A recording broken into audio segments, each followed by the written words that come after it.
A paz, meu querido, meu amado, você que está acompanhando as mensagens, estou aqui compartilhando mais uma vez uma palavra de Atos, capítulo 13, pois eu creio, querido, que toda a Escritura é inspirada por Deus e útil para nos tornar perfeitos e perfeitamente habilitados para toda boa obra.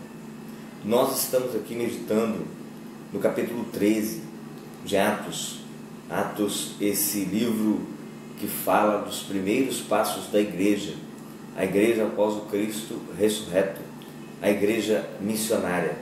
Atos, nós vemos uma igreja atuante que avança rumo para destronar o império das trevas. E nós observamos aqui no capítulo 13, está assim: havia na igreja de Antioquia profetas e mestres. Eu quero dizer que é muito importante a existência de profetas e mestres numa igreja local. A igreja de Antioquia tinha profetas e mestres. Os profetas profetizam da parte de Deus a vontade do Senhor, a vontade de Deus. Tanto eles profetizam espiritualmente, revelando a vontade do Senhor para o povo e revelando o coração do povo para que este mesmo venha transformar-se, quanto os profetas anunciam a palavra de Deus, de fato proclamando a vontade que o Senhor quer trazer no meio do povo. E os mestres, eles se esmeram no ensino de toda a palavra, de toda a doutrina, capacidade dada por Deus. Não vamos aqui, nesse momento agora, explicar todo o conteúdo do ministério, pois ele está ali em Efésios 4, versículo 11.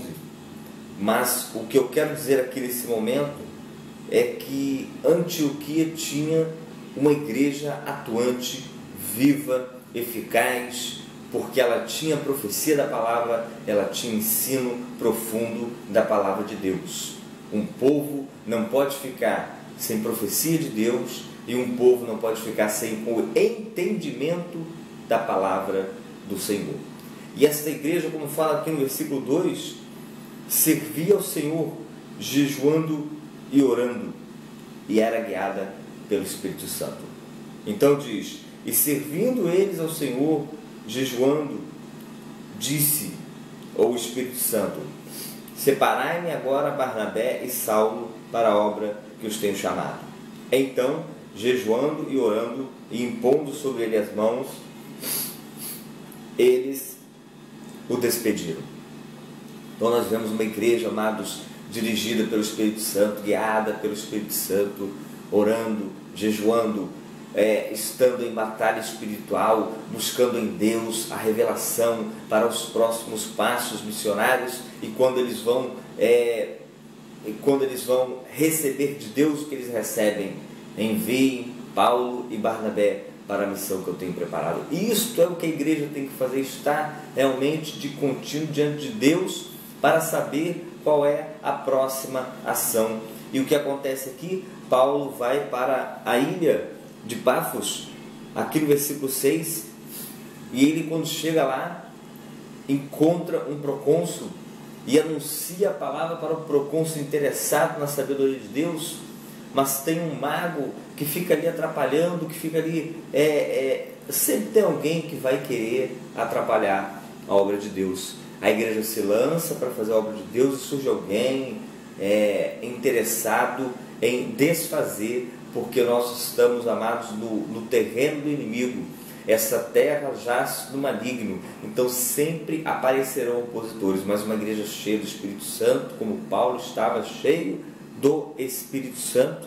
Todavia, aqui no versículo 9, Saulo, também chamado Paulo, cheio do Espírito Santo, fitando nele os olhos, disse: ó filho do diabo, cheio de todo engano. Naquele momento, Paulo declara que ele fique cego, e ele fica cego, e o procônsul fica maravilhado. O procônsul fica: então o procônsul, vendo o que sucedera, creu, maravilhado com a doutrina do Senhor. Paulo viu uma doutrina viva, uma doutrina miraculosa, uma doutrina prática, uma doutrina experimental da presença de Deus. E esta doutrina, querido, é a doutrina que a igreja precisa ter, que a igreja precisa viver, que a igreja precisa permanecer nesta doutrina. Uma doutrina prática, viva, do amor de Deus, do Espírito Santo de Deus, dos milagres do Senhor, da transformação de vidas. Então, que a igreja possa seguir este exemplo. E eles saem dali e vão para um outro lugar, e navegando de Pafos, Paulo e seus companheiros dirigiram-se a Pérgamo da Panfilha. João, porém, apartando-se deles, voltou para Jerusalém. Mas eles, atravessando de Párgio para Antioquia de Pisídia, indo num sábado à sinagoga, sentaram-se. E como foi de costume, foi lida a lei, foi lido, era lido vários livros da lei. Eu acredito que eles tinham muito hábito de ler, muito mais do que nós hoje, que temos tantas tecnologias e às vezes nos atrapalhamos com elas, mas era feita a leitura da lei. E ali o sacerdote perguntava se alguém queria falar alguma coisa, ao qual Paulo se levantou. Paulo, levantando-se, fazendo com a mão o sinal de silêncio, disse: varões israelitas, e vós outros que também temeis a Deus, ouve. E Paulo traz ali uma mensagem histórica, trazendo a origem do povo, trazendo como que o povo era rebelde, trazendo como que Deus suportou o povo, trazendo como que os profetas antigos não eram aqueles esperados, falando que Deus anunciara que viria um Messias. E ele aqui no finalzinho, por isso, versículo 35, por isso também diz em outro salmo: não me permitirás que teu santo veja a corrupção. E ele fala: este do qual Deus falou que ele não veria corrupção é Jesus Cristo, ao qual fostes rejeitastes. Tomai, pois, versículo 38, conhecimento de que se vos anuncia a remissão dos pecados por intermédio deste, e por meio dele todo o que crê justificado todas as coisas das quais vós não pudestes vir justificados pela lei de Moisés. Resumindo, queridos, Paulo conhecia a história judaica, conhecia a história do povo de Deus, e ele contava essa história para chegar no seu propósito, que era Cristo, o pregador, o proclamador do Evangelho, o anunciador das graças de Deus. Deve, por mais que ele deve pedir a Deus sabedoria, como Paulo, para proclamar a palavra. E esta proclamação vai chegar no ápice, qual seja, falar de Cristo, o Salvador, da remissão dos pecados, do senhorio de Jesus. Esse é o propósito da pregação. Nós vamos ver ainda, até o final do livro de Atos, que a todo momento se está proclamando o reino de Cristo, se está proclamando o senhorio de Jesus, o arrependimento, a remissão dos pecados. E ali nós temos que grande multidão aflui para quase toda a cidade, como fala o texto, quase toda a cidade aflui para ouvir a mensagem do Senhor, e toda a multidão vai, e os judeus ficam com inveja, e os judeus que ficam com inveja começam a semear contenda.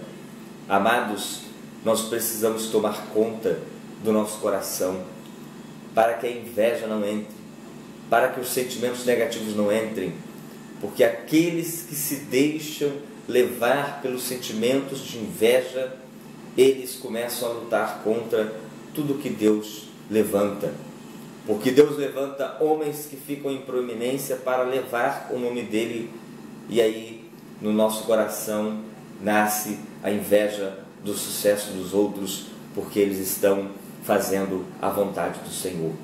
Aquele que faz a vontade do Senhor, ora passa vergonha pelo Senhor, ora passa pela proeminência, pelo sucesso, por estar levando o Senhor ao sucesso.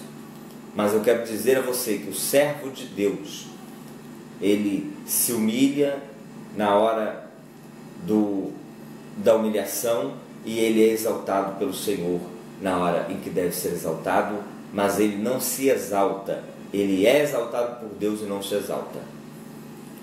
E aqui, queridos, no final dessa história, muitos vão crer, mas os invejosos conseguem manipular a cidade para ficar contra Paulo e Barnabé, e eles são expulsos, né?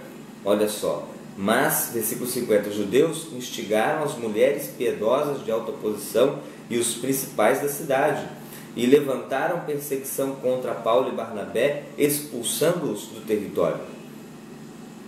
Estes, sacudindo contra aqueles o pó dos pés, partiram para Icônio.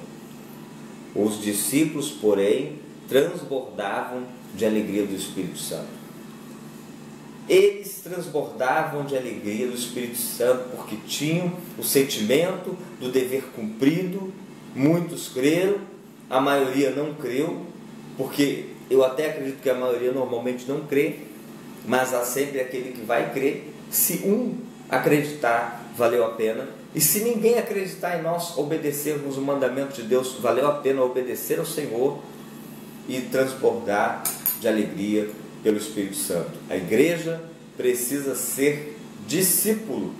Aqui não falou e o apóstolo, aqui não falou e o profeta, aqui não falou e o doutor, aqui não falou aquele que tem a proeminência, que falou os discípulos transbordavam de alegria no Espírito Santo. Um discípulo do Senhor, ele pode ser expulso, ele pode ser jogado fora, ele pode ser considerado a escória desse mundo, mas ele vai transbordar da alegria do Espírito Santo. Que você possa transbordar sempre da alegria do Espírito Santo e da paz do Senhor, em nome de Jesus.